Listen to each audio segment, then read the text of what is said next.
We praise God for this blessed Lord's Day in our life. మన యొక్క జీవితంలో అనుగ్రహించబడిన ధన్యకరమైన దేవుని దినాన్ని, ప్రభు దినాన్ని బట్టి దేవునికి వందనస్తులు. Days are extremely unpredictable. చూస్తే దినాలన్నీ కూడా మనం ఊహించదగినట్టుగా లేవేవి కూడా. Health is unpredictable.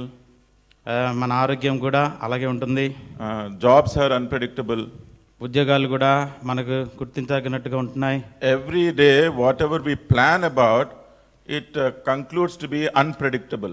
మనం ఏదైనా కూడా ప్రణాళిక వేసుకున్నా కూడా అనుకున్నట్లుగా జరగట్లేదు. But coming into the house of God on a Lord's Day to worship Him, that is a blessed privilege that we enjoy. అయితే దేవుని యొక్క ప్రభు యొక్క దినాన ప్రభు మందిరంలోనికి వచ్చి ఆయన ఆరాధించడం అనేది అంతకంటే ధన్యకరమైనది ఇంకా లేదు. Many of you have come into the church. మీరు అనేక మంది మందిరంలోనికి వచ్చారు. Some of you have come to worship. కొంతమంది ఆరాధించడానికి వచ్చారు. According to John's Gospel chapter 4 and verse 23, యోహాను సువార్త 4:23 ప్రకారము it mentions that true worshippers will worship the Father in spirit and in truth. అంటే యథార్థముగా ప్రభుని ఆరాధించువారు, తండ్రిని ఆరాధించువారు ఆత్మతోను సత్యముతోను ఆరాధిస్తారు. The verse also mentions that the Father seeketh for such worshippers. అట్టి వారి కోసము తండ్రి వెతుకుచున్నాడు. And Lord is, our heavenly Father is seeking for true worshippers today. పరలోకపు తండ్రి యథార్థంగా ఆయన ఆరాధించే వారి కోసం ఆయన వెతుకులాడుతున్నాడు. For our worship exhortation, ఆరాధన హెచ్చరిక నిమిత్తమై we shall read Psalm 24. 24వ కీర్తన చదువుకుంటాం. Psalm 24 verses 1 to 6. 24వ కీర్తన మొదటి 6 వచనాలు. We shall read alternatively. మార్చి చదువుకుంటాం. Psalm 24 verses 1 to 6. కీర్తన సంఖ్య 24 మొదటి 6 వచనాలు మార్చి. The earth is the Lord's and the fullness thereof, the world and they that dwell therein. ఆయన సముద్రముల మీద దానికి పునాది వేసెను, ప్రవాహ జలముల మీద దాన్ని స్థిరపరచెను. Who shall ascend into the hill of the Lord, or who shall stand in his holy place? వ్యర్థమైన దాని యందు మనసు పెట్టకయు, కపటముగా ప్రమాణం చేయకయు, నిర్దోషమైన చేతులను శుద్ధమైన హృదయమును కలిగి ఉండువాడే. He shall receive the blessing from the Lord and righteousness from the God of his salvation. ఆయనను ఆశ్రయించువారు యాకోబు దేవా నీ సన్నిధిని వెతుకువారు అట్టివారే. We shall read the last verse, 10th verse, all of us together please. అదే అధ్యాయంలో 10వ వచనం అందరం కలిసి చదువుకుందాం. Who is this King of glory? The Lord of hosts. He is the King of glory. Shall we look to the Lord in prayer? ప్రార్థనలో ప్రభువు వైపు చూద్దాం. Gracious, loving, living heavenly Father, కృపా కనికరం గల సజీవుడైన మా పరలోకపు తండ్రి, never failing, never changing God, ఎన్నడూను మారని తప్పిపోని దేవా, all sufficient God, సమస్తము సమృద్ధికరంగా ఉన్న దేవా, almighty God, సర్వశక్తిమంతుడా, thank you for thou art our God. ప్రభా మీరు మా దేవుడు అయినందుకు మీకు వందనస్తులమైంది. In the blessed and worthy name of Lord Jesus Christ, our highly exalted Savior, we come unto thy throne of grace. మా ప్రభును రక్షకుడైన యేసుక్రీస్తు ప్రభువారు అత్యున్నతంగా హెచ్చించబడిన ఘనమైన ధన్యకరమైన శ్రేష్ఠ నామములో మీ కృపా సింహాసనం దగ్గరికి వస్తుంటున్నాం. We are looking unto thee that thou may quicken our spirits through thy living word to worship thee in spirit and in truth. ప్రభు ఆత్మతోను సత్యముతోను మిమ్మల్ని ఆరాధించినట్లుగా మా యొక్క ఆత్మను ఉత్తేజపరచుమని ప్రార్థిస్తున్నాం. Thy living word may be released according to the need of every child who is sitting here. ప్రభు ఇక్కడ కూర్చున్న ప్రతి వారి యొక్క అక్కరను అనుసరించి మీ సజీవమైన వాక్యం విడుదల చేయబడును గాక. Let us help us to have a ear to hear thy living word. ప్రభు సజీవమైన మీ వాక్యాన్ని మేము వినటానికి వినగలిగే చెవులు మాకు అందరికీ అనుగ్రహించండి. Help us to have a sound mind to receive thy living word. ప్రభు మీ యొక్క సజీవమైన వాక్యాన్ని మేము గ్రహించడానికి మంచి మనస్సును అనుగ్రహించండి. Dear Lord, help us to have a heart to obey unto thy living word. ప్రభువా మీ సజీవమైన వాక్యానికి విధేయత చూపే హృదయాన్ని మాకు అందరికీ అనుగ్రహించండి. May the Holy Spirit teach me at this hour what I have to say. ఏదైతే బోధ చేయాలో ప్రకటన చేయాలో పరిశుద్ధాత్ముడే నాకు బోధించును గాక. I bind the powers of darkness in the mighty name of Lord Jesus Christ. అంధకార చీకటి శక్తులన్నిటినీ శక్తిగల యేసు ప్రభువారి నామములో బంధిస్తూ ఉంటున్నాం. Ascribing all glory, honor and power unto thee. సర్వ మహిమ ఘనత ప్రభావాలు మీకే ఆరోపిస్తూ For all this with thanksgiving in Lord Jesus precious name I pray. వీటన్నిటిని కూడా ప్రభువును రక్షకుడైన యేసుక్రీస్తు వారి ప్రశస్త నామములో అడిగి వేడుచున్నాము తండ్రి. Amen. This is a praise psalm written by David. ఇక్కడ మనం చదువుకున్న ఈ కీర్తన రాజైన దావీదు రచించిన స్తుతి కీర్తన. And David wrote this when he was bringing back the ark of the covenant. ఆ నిబంధన మందసాన్ని మరలా తిరిగి వెనక్కి తీసుకొస్తున్నప్పుడు దావీదు రచించిన కీర్తన. Our God is a covenant keeping God. మన ప్రభు మన దేవుడు నిబంధన నెరవేర్చేవాడు. He made a covenant with his children and he is fulfilling that covenant unto us. మరి తన పిల్లలతో నిబంధన చేస్తూ వచ్చినాడు, దాన్ని మన పక్షంగా ఆయన నెరవేరుస్తూ వచ్చినాడు. It costed him to sacrifice his own life and shed his precious blood to fulfill the covenant, and he did it for us. దాని గురించిన క్రయం ఆయన ఎంత చెల్లించాల్సి వచ్చిందంటే మన పక్షంగా దాన్ని నెరవేర్చడానికి తన సొంత ప్రాణాన్ని తన రక్తాన్ని కార్చవలసి వచ్చింది. Now what is this ark of the covenant? నిబంధన మందసం ఏంటిది? Some versions mention it as the ark of the God himself. కొన్ని బైబిల్ వచనాల్లో చూస్తే దేవుని యొక్క మందసం అని చెప్పబడుతుంది. But God wanted to dwell amongst his own people. ఏదేమైనప్పటికీ ప్రభువు తన ప్రజల మధ్యలో నివాసం ఉండాలని ఆశపడ్డాడు. He wanted to have a continuous relationship with his people. తన ప్రజలతో ఎడతెగక తన సంబంధాన్ని కలిగి ఉండాలని ఆశపడ్డాడు. He wanted the people who are chosen by him to enjoy the relationship with him. ఎవరైతే ఆయన చేత ఏర్పరచబడ్డారో వారితోటి ఎడతెగని సహవాసము లేక సంబంధాన్ని కలిగి ఉండాలని ఆశపడ్డాడు. Because that is a lively relationship.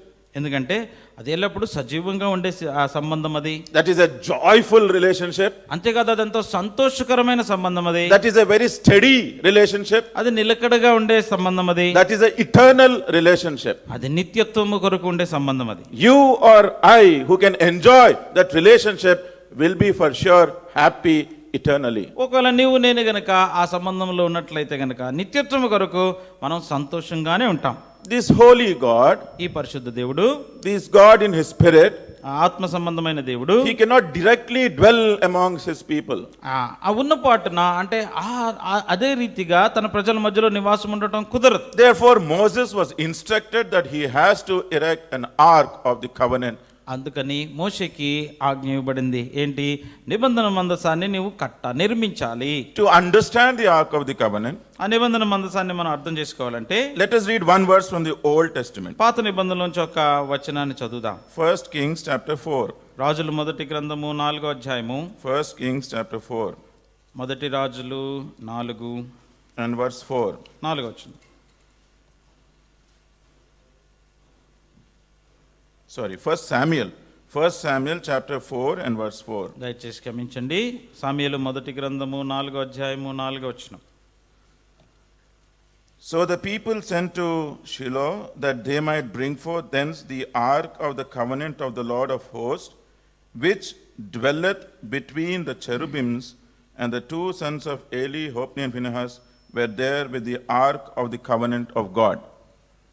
మొదటి సమూయేలు 4:4. కాబట్టి జనులు షిలోహునకు కొందరిని పంపి అక్కడ నుండి కెరూబుల మధ్య ఆసీనుడైండి సైన్యములకు అధిపతి యెహోవా నిబంధన మందసమును తెప్పించిరి. ఏలి యొక్క 2 కుమారులైన హోఫ్నీయును ఫీనెహాసును అక్కడనే దేవుని నిబంధన మందసమునొద్ద ఉండిరి. కెరూబుల మధ్య ఆసీనుడై ఉండి, the God dwelleth in between these cherubims. ఈ కెరూబుల మధ్య ఆసీనుడై ఉన్న దేవుడు. The ark of the covenant is the mercy seat for every person. ఈ యొక్క నిబంధన మందసములో ప్రతి వారికి కరుణాపీఠం ఉంది. The second reference is from the New Testament, Hebrews chapter 9. రెండవది హెబ్రీయులకు రాసిన పత్రిక 9వ అధ్యాయము and verse 4. 4వ వచనం. Hebrews 9:4. Hebrew 9:4. Which had the golden censer and the ark of the covenant overlaid round about with gold, wherein was a golden pot that had manna, and Aaron's rod that budded, and the tables of the covenant.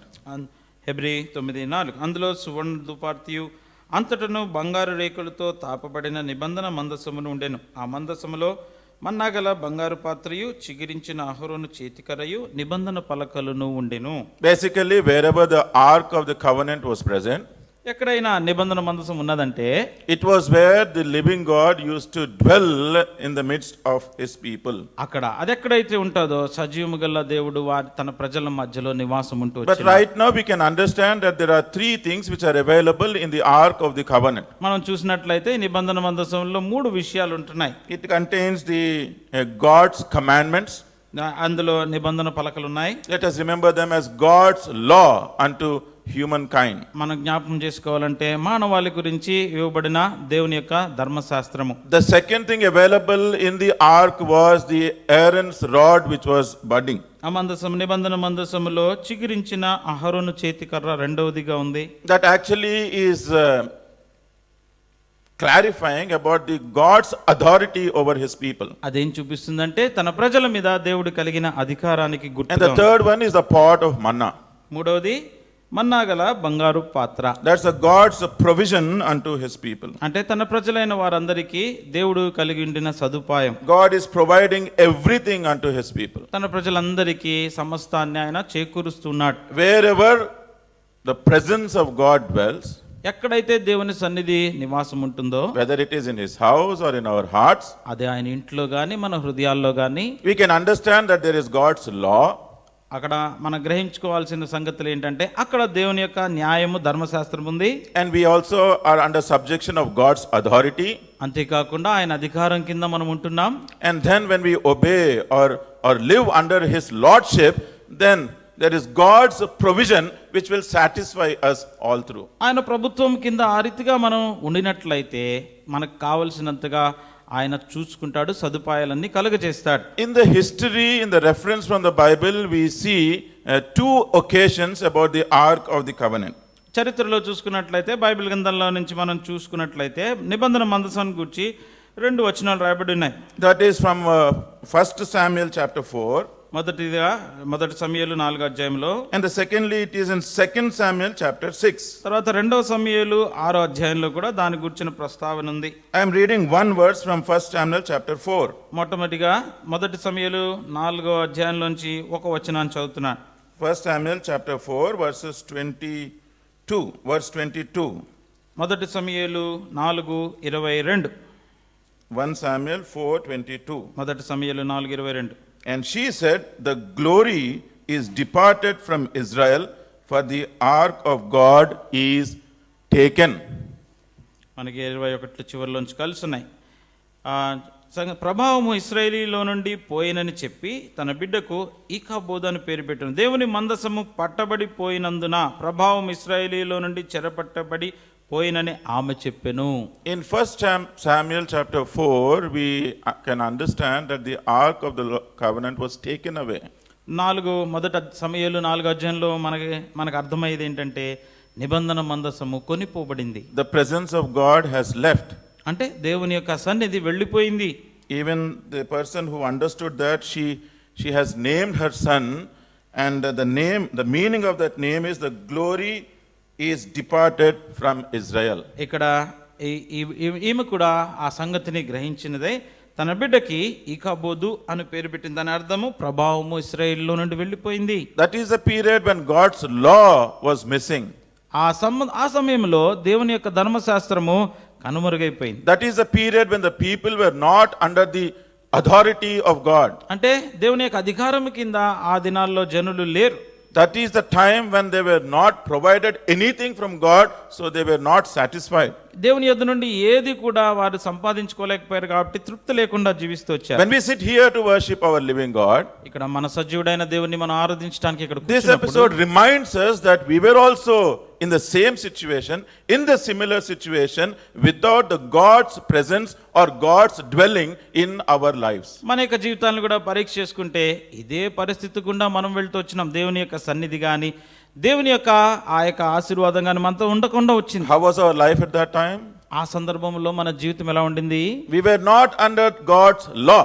దేవుని న్యాయము ధర్మశాస్త్రం కింద మనం లేం. We wanted to live as we want. మనకు నచ్చినట్టుగా జీవించాలని కోరుకుంటూ The వచ్చాం. consequences were very fatal, but we were blinded.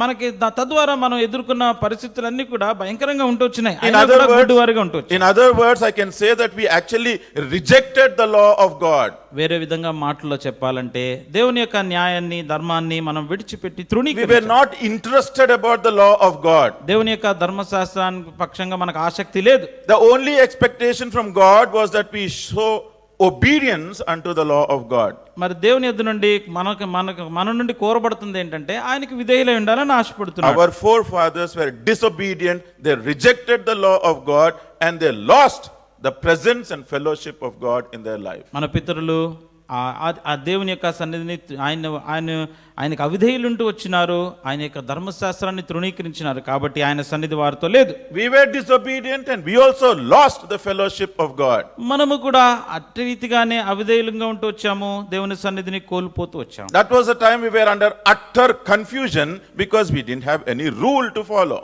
అందుకని ఆ సందర్భం ఎలా ఉంటూ వచ్చింది, మనకు న్యాయము ధర్మం ఏమీ తెలియదు గనక ఎక్కడ చూసినా కలవరముతో నిండిపోతూ వచ్చాం. You were taking the wrong steps which were leading you and taking you for punishment. ఎలాంటి తప్పుడు అడుగులు వేస్తూ వచ్చామంటే ప్రతిదీ కూడా శిక్షకు అర్హులుగా అయిపోతూ వచ్చాం. And it was actually that we were destined to damnation, that is, our soul should be put in eternal hellfire. అది చిట్టు చివరికి ఎక్కడికి వెళ్ళిపోతూ వచ్చింది, నాశనం వైపుగా పయనం అయిపోతూ వచ్చింది. మన Exactly. మనసు మన ఆత్మ నరకంలోకి వెళ్ళిపోవాలి. When the ark of the covenant was taken away, we can compare that situation in our life when the presence of our God has left us or we did not have the fellowship of God in our lives. ఏ రీతిగా మందసము పట్టబడి కొనిపోయినప్పుడు ఏ రీతిగా దేవుని సన్నిధి ప్రభావము ఇశ్రాయేలు నుంచి కోల్పోయినారో వెళ్ళిపోయిందో మన పరిస్థితి కూడా దేవునితో సహవాసం లేకుండా ఆయన యొక్క సన్నిధి మనతో లేకుండా ఉంటూ వచ్చింది. The divine authority of God did not prevail upon us. దేవుని యొక్క దైవ సంబంధమైన అధికారము మన మీద యజమాయిషి లేకుండా ఉంటూ వచ్చింది. There was no guidance. తద్వారా మనకి నడిపించలేదు. There was no right instruction. లేకపోతే కావాల్సి ఏవైతే సూచనలు ఇవ్వబడతాయి అవి లేవు. There was no goal or aim that we can follow. మనం వెంబడించడానికి గురి గమ్యం అనేది లేదు.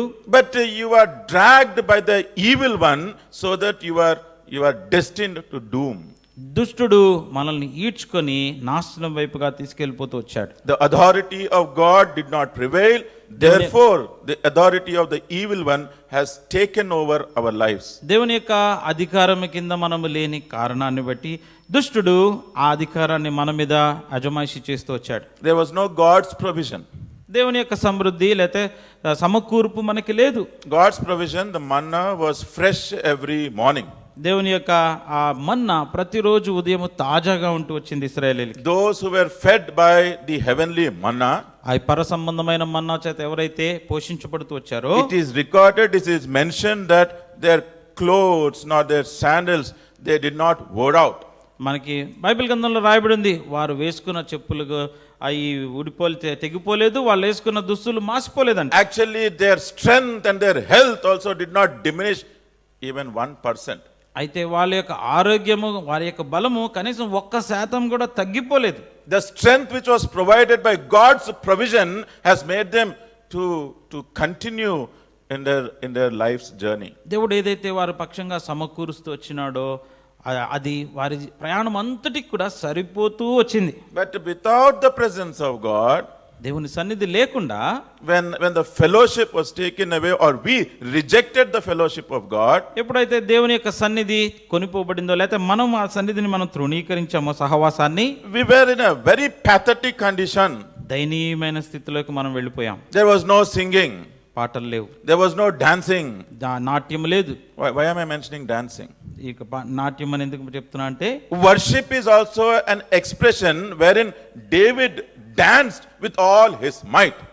ఆరాధన అనేది అది దావీదు తన సంపూర్ణ బలముతోటి నాట్యం చేస్తూ కనుపరిచిన ఒక విధానం అది. That is what we see in the next episode, which is recorded in 2 Samuel chapter 6. 2 సమూయేలు 6వ అధ్యాయములో మందసాన్ని గూర్చి వచ్చిన ప్రస్తావనలో ఇదే మనకు కనబడుతుంది. That is when David could get back the ark of the covenant unto his people, unto the Hebrew nation.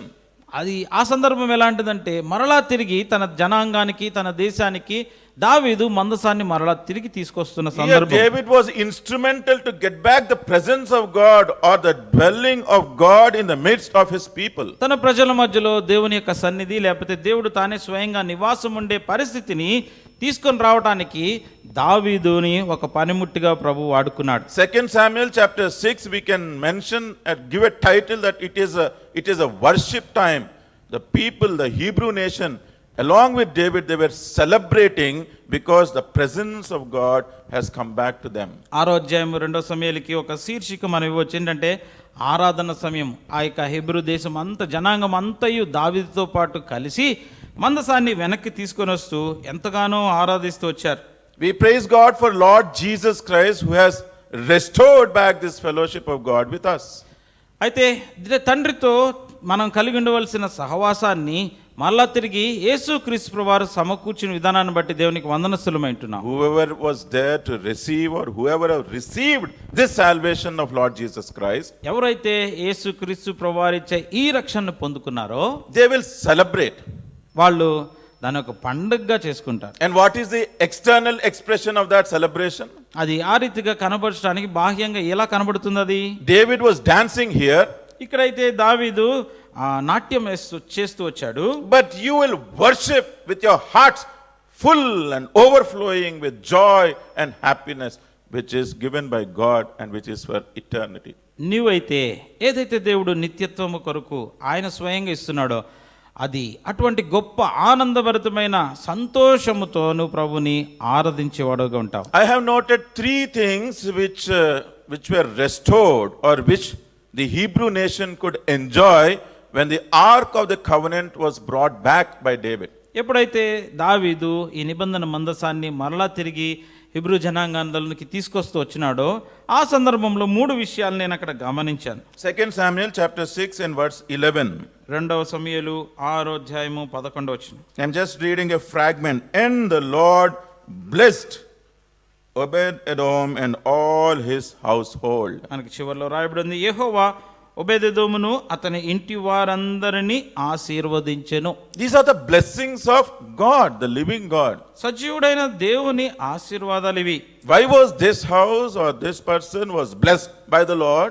ఎందుకు ఈ యొక్క వ్యక్తి లేకపోతే ఈ యొక్క వ్యక్తి యొక్క కుటుంబము ప్రభు చేత ఆశీర్వదించబడింది? Now I am reading the full verse. మత వచనం అంతా చదువుకుందాం. And the ark of the Lord continued in the house of Obed-Edom the Gittite 3 months, and the Lord blessed Obed-Edom and all his household. 11వ వచనం. యెహోవా మందసము 3 నెలలు గిత్తీయుడగు ఒబేదెదోము ఇంట్లో ఉండగా యెహోవా ఒబేదెదోమును అతని ఇంటి వారినందరినీ ఆశీర్వదించెను. The blessings of the Lord are placed on record because the ark of the covenant was in his house for 3 months. ఇక్కడ దేవుని యొక్క ఆశీర్వాదము ఆ ఇంటి మీద నిలిచి ఉండింది. కారణం ఆ ఇంట్లో 3 నెలలుగా దేవుని నిబంధన మందసం అక్కడ ఉంటా వచ్చింది. Lord Jesus Christ, by his sacrifice on the cross and the blood which he has shed on the cross, యేసుక్రీస్తు ప్రభువారు ఆ యొక్క శిలువ మీద జరిగించిన బలియాగాన్ని బట్టి ఆ కార్చిన రక్తాన్ని బట్టి and by just believing on his death that it was for my sake or for our sake, ఆ యొక్క మరణము నా గురించి లేదా మన గురించి అని ఎప్పుడైతే మనం విశ్వాసం ఉంచుతామో God himself started dwelling in our lives. ఆయన తానే దేవుడు తానే స్వయంగా మన యొక్క జీవితాల్లో నివాసం ఉంటూ వచ్చినాడు. When the ark of the covenant was in the house, the Lord's blessing was in the house. నిబంధన మందసం ఆ ఇంట్లో ఉండగా దేవుని యొక్క ఆశీర్వాదం ఆ ఇంటి మీద ఉంటూ వచ్చింది. I want to worship because the presence of Lord Jesus Christ, whom I accepted into my life, now my life has become a blessed life because of Lord Jesus Christ. నేను ఇప్పుడు ఆ ప్రభువాన్ని ఎందుకు మన ఆరాధిస్తున్నానంటే ఎవరినైతే యేసుక్రీస్తు ప్రభువాన్ని నేను అంగీకరించినానో ఆయన యొక్క సన్నిధి నా జీవితంలో కారణాన్ని బట్టి నా జీవితము ధన్యమైంది, ఆశీర్వాద కారణమైంది. అందుకని నేను ప్రభుని ఆరాధిస్తున్నాను. Only the Lord's blessing are meaningful in our lives. కేవలము దేవుని యొక్క ఆశీర్వాదాలే అర్థసహితంగా మన జీవితంలో ఉంటాయండి. Only Lord's blessings give joy in our life. కేవలము దేవుని ఆశీర్వాదాలే మన జీవితంలో సంతోషాన్ని కలుగజేస్తాయి. Every other material thing will give only happiness, and happiness happens only with the happenings in our life. మిగతా అన్ని వస్తుపరంగా మనకు దొరికే ఈ యొక్క కారణాలన్నీ కూడా మనకి ఏదో కొంతసేపు ఆనందాన్ని కలుగజేస్తాయి. అవన్నీ కూడా మన చుట్టూ ఉన్న పరిస్థితులకు అనుగుణంగా మాత్రమే ఉంటాయి. A sumptuous plate of delicious biryani will definitely give happiness. ఎందుకంటే మన ముందు ప్లేట్ నిండా ఒక బిర్యానీ ఉంటే తప్పకుండా ఆనందం దొరుకుతుంది. After I relish it, దాన్ని నేను తిన్న తర్వాత that happiness probably will stay for 1 hour. బహుశా ఒక గంట సేపు వరకు ఆ సంతోషం ఆనందం అలా మనతో పాటు ఉంటుంది. After that you have craving for something else. ఆ తర్వాత వేరే దాన్ని గురించి ఆశ వచ్చేస్తుంది. But the joy which the Lord will bless us, అయితే ప్రభువిచ్చు ఆనందం ఎలా ఉంటుందంటే that will dwell in our lives. It is a continuous joy, joy unspeakable. అంటే అది ఎలాంటి సంతోషం ఆనందం అంటే అది మనం చెప్పన సఖ్యమును మహిమాయుక్తమైన సంతోషము. Joy unspeakable and full of glory. Brother has already mentioned that. చెప్పన సఖ్యమును మహిమాయుక్తమైన ఆనందం సంతోషం. Okay, the second one in 2 Samuel chapter 6 రెండవది సమూయేలు రెండవ గ్రంథము 6వ అధ్యాయములో and verse 12. 12వ వచనం. The last line in English Bible. ఇంగ్లీష్లో ఆఖరి వరుస. So David went and brought up the ark of God from the house of Obed-Edom into the city of David with gladness. మనకి రెండో భాగంలో చివరిలో ఉంది, దావీదు పోయి దేవుని మందసమును ఒబేదెదోము ఇంటిలో నుండి దావీదుపురమునకు ఉత్సవముతో తీసుకొని వచ్చెను. The best word, the term used in Telugu, utsavamu. It is lot of gladness that the presence of God has granted unto us. మరలా తెలుగులో అయితే ఉత్సవం అనే మాట ఉపయోగించినారు. ఎంతో గొప్ప ఆర్భాటం లేదా సంతోషంతో తీసుకొని వచ్చినారు దేవుని సన్నిధిని. The born again date in a believer's life, ఒక విశ్వాస యొక్క జీవితంలో తిరిగి జన్మించిన దినము, that is the day of gladness. అది ఉత్సవముతో కూడిన దినము. Those who are prepared to truly worship God, ఎవరైతే యథార్థంగా ప్రభుని ఆరాధించాలని ఆశపడుతుంటున్నారో they worship only because of that gladness on that particular day. ఆ శుభదినాన వాడు ఆ పొందిన ఆ యొక్క గొప్ప సంతోషము ఆనందాన్ని బట్టి ఉత్సవంను బట్టి ప్రభుని ఆరాధించేవారుగా ఉంటున్నారు. Right from here we have heard several times people sharing that day was the day which I cannot forget in my life, and the joy and the gladness or the utsaham that I could receive on that day. ఇక్కడ నుంచే అనేక మంది ఇలాగ చెప్పడం మనం వింటూ వచ్చినాం. ఆ పలానా దినాన ఎప్పుడైతే ప్రభు నన్ను దర్శించినాడో ఆ దినాన నేను ఎప్పుడు కూడా మరచిపోజాలను, ఎందుకంటే ఆ దినాన అంత గొప్ప సంతోషం ఆనందం ఉత్సాహాన్ని నేను పొందుకున్నాను అన్నారు. Verse 14. 14వ వచనము 2 Samuel chapter 6 and verse 14. రెండవ సమూయేలు 6:14. And David danced before the Lord with all his might. చివరిలో మనకుంది, శక్తి కొలది యెహోవా సన్నిధిని నాట్యమాడుచుండెను. David couldn't contain his joy. దావీదు తనకు కలిగిన ఆ యొక్క ఆనందాన్ని అదుపు పట్టుకోలేకపోయాడు. David could not contain his gladness in his heart. తన యొక్క జీవితంలో ఉన్న ఆ ఆనంద భరితాన్ని ఆ యొక్క సంతోషాన్ని తను అదుపులో పెట్టుకోలేకపోయినాడు. He expressed his joy by dancing with all his might. దాన్ని ఎలా వ్యక్తపరుస్తూ వచ్చినాడంటే తన శక్తి కొలది యెహోవా సన్నిధిని నాట్యమాడుచుండెను అని రాయబడింది. Coming into the church, coming to the church is entering into God's house. అంటే దేవుని యొక్క మందిరంలో రావటం అంటే దేవుని యొక్క మందిరంలోకి ప్రవేశించటం. But worship is actually entering into God's presence. ఆరాధన అనేది దేవుని యొక్క సన్నిధానంలోనికి ప్రవేశించటం. You are feeling that presence of God in you, in your life. నీలో నీ జీవితంలో దేవుని యొక్క సన్నిధానాన్ని నీవు ఆ రీతిగా అనుభవిస్తున్నావు. And you will by default want to worship, probably dance within your heart. అయితే నీవు లోపల ప్రభుని ఎలాగ ఆరాధించాలనుకొస్తుందంటే లోపల మనసులో నాట్యం ఆడుతున్నంతగా ఆరాధిస్తూ ఉంటాం. Worship is exalting God's greatness. ఆరాధన అనేది దేవుని యొక్క గొప్పతనాన్ని ఇంకా హెచ్చించటం. Worship is experiencing God's glory in our life. ఆరాధన అనేది దేవుని యొక్క మహిమని అనుభవపూర్వకంగా మన జీవితంలో మనం ఎరుగుట. David wrote Psalm 24 when he was bringing back the ark of the covenant with all this experience. ఈ యొక్క అనుభవం అంతటితో దావీదు దేవుని యొక్క నిబంధన మందసాన్ని తిరిగి వెనక్కి తీసుకొస్తున్నప్పుడు రచించిన కీర్తనే 24వ కీర్తన. We read 6 verses in Psalm 24. 24వ కీర్తనలో 6 వచనాలు చదువుకున్నాం. The first 2 verses are mentioning whom to worship. మొదటి 2 వచనాలు ఎవరిని మనం ఆరాధిస్తున్నాం, ఎవరిని ఆరాధించాలి అన్న విషయాన్ని చెప్తున్నాయి. Verses 3 to 6 are mentioning who will worship. 3 నుంచి 6 వరకు ఎవరు ఆయనని ఆరాధిస్తారు అన్న వచనాలు రాయబడ్డాయి. Psalm 24 and verse 1. 24వ కీర్తన మొదటి వచనం. The earth is the Lord's and the fullness thereof, the world and they that dwell therein. భూమియు దాని సంపూర్ణతయు లోకమును దాని నివాసులు యెహోవావే. God alone, He alone is the focus of our worship. ఆయన మాత్రమే, దేవుడు తానే స్వయంగా ఆయన ఒక్కడే మన యొక్క ఆరాధన అంతటికీ మూల కారణం. David realized that everything he amassed and has lot of things in his life, but he realized that everything belongs to God. దావీదు తన యొక్క జీవితంలో చాలా విషయాలనే సమకూర్చుకున్నాడు, అయితే ఇవన్నీ కూడా ప్రభువుకి చెందినవే అని God గ్రహించొచ్చాడు. rules by his law. తన ధర్మశాస్త్రమును న్యాయమును అనుసరించి ప్రభు పరిపాలన చేస్తాడు. That is what we see in Exodus chapter 20. నిర్గమకాండము 20లో మనకు అదే కనబడుతుంది. But let us read one verse from Romans chapter 3 and verse 24. రోమీయులకు రాసిన పత్రిక 3వ అధ్యాయము 24వ వచనం నుంచి ఒక మాట చదువుకుందాం. Romans 3:24. Roma 3:24. Being justified freely by his grace through the redemption that is in Christ Jesus. రోమా 3:24. కాబట్టి నమ్మువారు ఆయన కృపచేతనే క్రీస్తు యేసునందలి విమోచనము ద్వారా ఉచితముగా నీతిమంతులని తీర్చబడుచున్నారు. Right about that we also read about the law of God. దానిపైనే దేవుని యొక్క నియమము న్యాయమును గూర్చి రాయబడుతూ వచ్చింది. But the law used to mention only the consequences of sin. అయితే ధర్మశాస్త్రము ఎల్లప్పుడూ కూడా పాపమును గూర్చిన పర్యవసానాన్ని గూర్చి ఎప్పుడు చెప్తూ వచ్చింది. But praise be to God, through Lord Jesus Christ we are now justified freely by his grace through the redemption that is in Christ Jesus. అయితే దేవుని యేసుక్రీస్తు నామములో దేవునికి వందనస్తులమై ఉంటున్నాం. కారణము ఆయన యందు విమోచనము ద్వారా మనం ఉచితముగా నీతిమంతులుగా తీర్చబడుతున్నాం. God controls everything by his authority. తన యొక్క అధికారం కింద సమస్తాన్ని ఆయన నిర్వహిస్తూ ఉంటున్నాడు.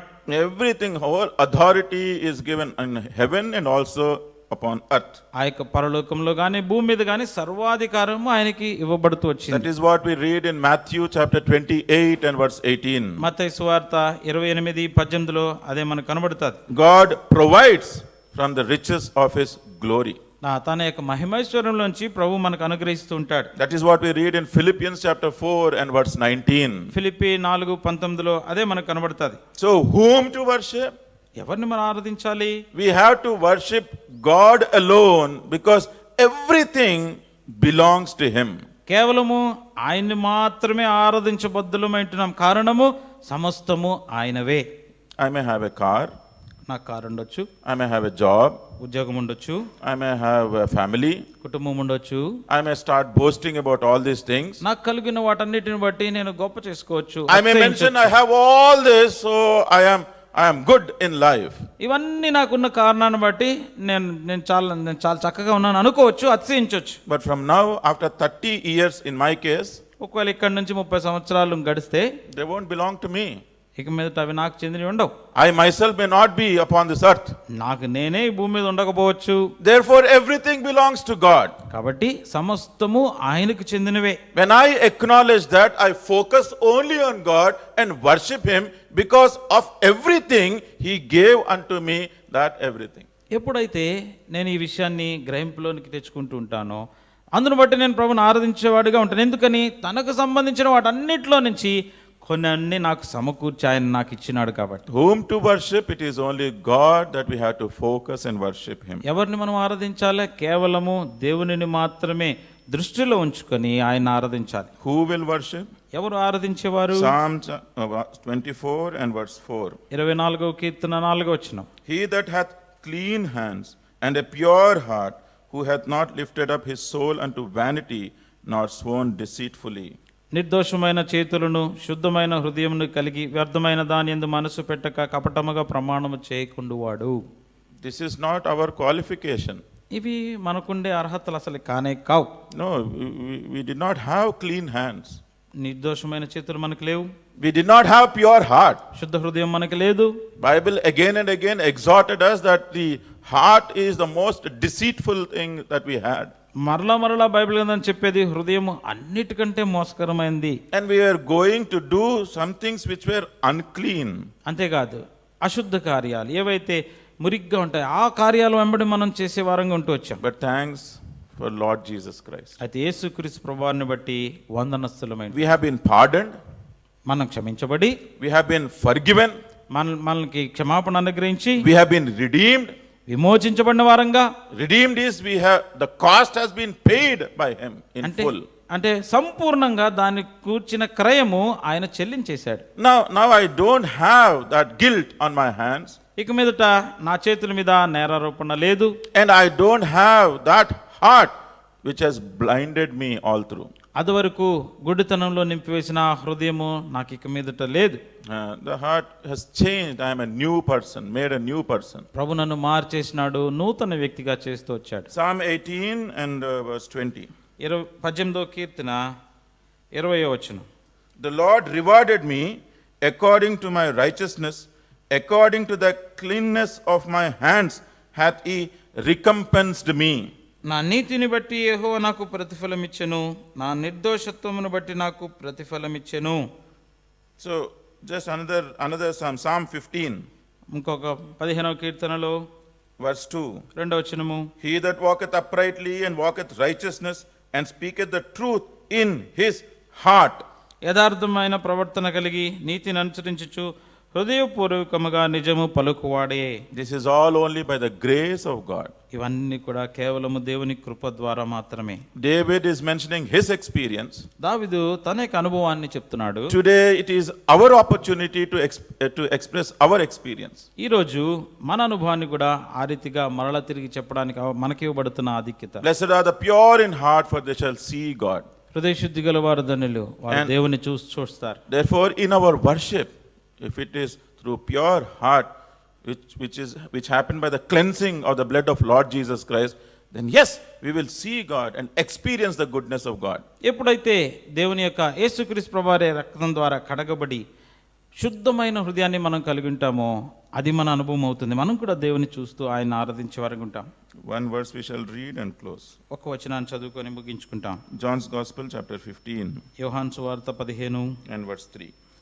3వ వచనం. John's Gospel chapter 15 and verse 3. యోహాను 15:3. Now you are clean through the word which I have spoken unto you. యోహాను 15:3. నేను మీతో చెప్పిన మాటను బట్టి మీరిప్పుడు పవిత్రులై ఉన్నారు. May the Lord help us to worship him with such an experience, with a pure heart and a clean hands. అటువంటి అనుభవం కలిగిన వారమై, ఏంటా అనుభవము? శుద్ధమైన హృదయములను నిర్దోషమైన చేతులను కలిగి మనం ప్రభువుని ఆరాధించుదుముగాక. May the Lord bless this word. ఈ వాక్యాన్ని ప్రభు ఆస్వాదించునుగాక.